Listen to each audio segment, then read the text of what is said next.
कोई भी नदी तथाकथित मोक्षदायिनी कभी नहीं हो सकती। हाँ, वह जीवनदायिनी अवश्य हो सकती है। ठीक उसी तरह से जैसे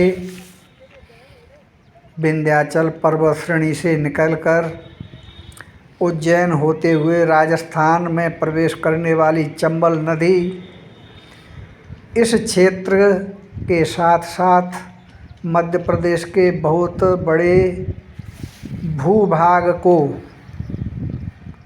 जल प्रदान करती है, उस क्षेत्र को सिंचित करती है।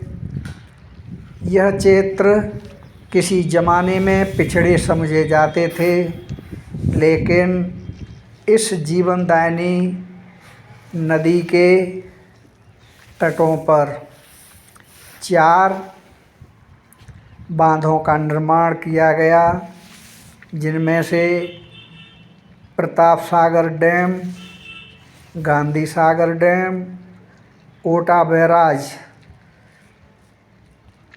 प्रमुख हैं, जिनसे राजस्थान के साथ साथ मध्य प्रदेश को भी नहरों द्वारा पानी मुहैया कराया जाता है।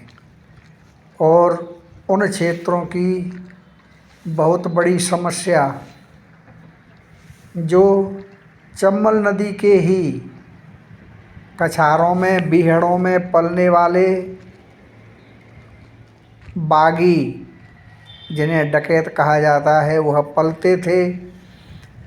लेकिन इस जीवनदायिनी जलदायिनी नदी के कारण अब उस क्षेत्र का महान विकास हुआ है, जो आज शिक्षा के क्षेत्र में तथा पुनर्निर्माण के क्षेत्र में अग्रणी बनता जा रहा है।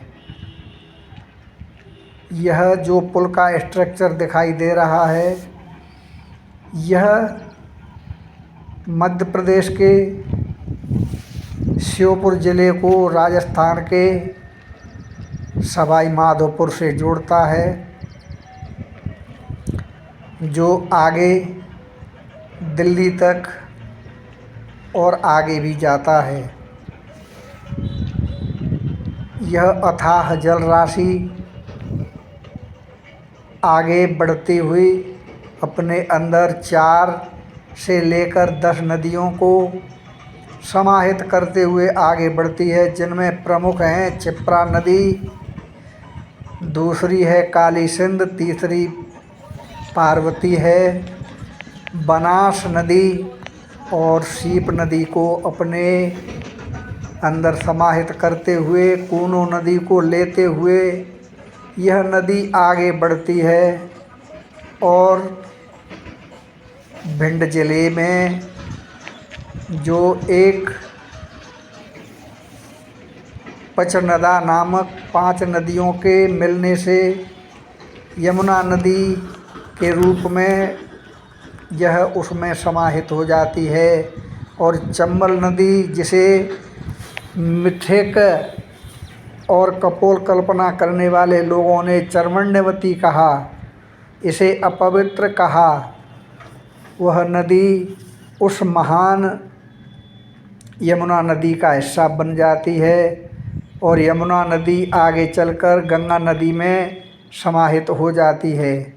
यह महान पवित्र जल राशि मध्य प्रदेश और राजस्थान के जल की आपूर्ति करती है। महान है चंबल माँ।